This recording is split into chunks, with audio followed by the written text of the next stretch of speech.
Kentucky shot the ball, sensational tonight. Obviously some of those looks I wish we would have contested better, but some I thought we were there.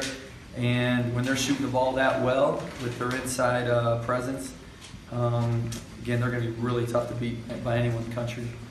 It's your nature to be encouraging. Were you angry at halftime? Did you get after them at all, or what was your approach then? At halftime it was unacceptable. Some of our sprinting back from certain guys, but we really challenged them at halftime, and our goal was to win the second half. And every segment, we were trying to win it. And unfortunately, we lost by 5 at the end there. But I was proud of our effort. I was proud of our fight in that second half. Through that whole 20 minutes, they didn't quit. Even at 18 minutes, they played through the whole 20. The overall, the confidence or effort, intensity? I think guys are playing hard. I think we're playing as guys that are faster. Guys are just faster. They're bigger, they're longer right now. And we could have quit at halftime very easily and really been embarrassed in the second half. But, in the huddles, guys were focused. They were talking to each other like we're not, we're going to keep fighting this whole game. And as a coach, I'm encouraged with that. There were some plays that, confidence probably comes in. We had some fast breaks that went right through our hands that we should have had dunks. And, those are things that, hopefully we're going to start making those plays, because we can't win games when we turn it over 20 times.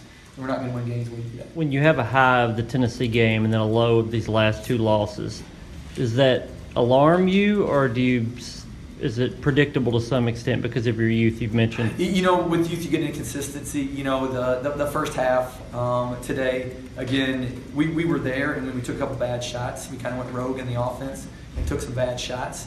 And, that kind of created that separation. And as a coach, you fear when you play, a team as good as Kentucky, once there gets to be a little separation, all of a sudden it can go to a big separation. At their place, we're able to keep it close and keep the pace under control.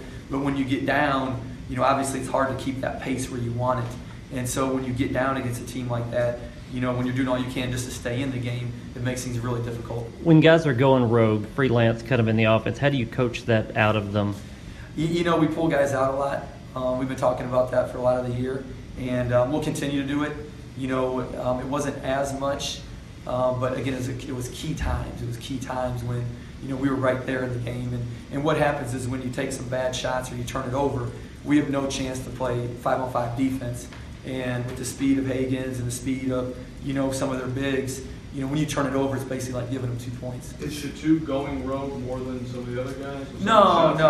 He was wide open on a shot. He's worked on it. Sometimes, not just him. A lot of our guys will dribble a little bit too much. But again, that's part of basketball. And it's stuff that we're constantly working on, trying to get better at.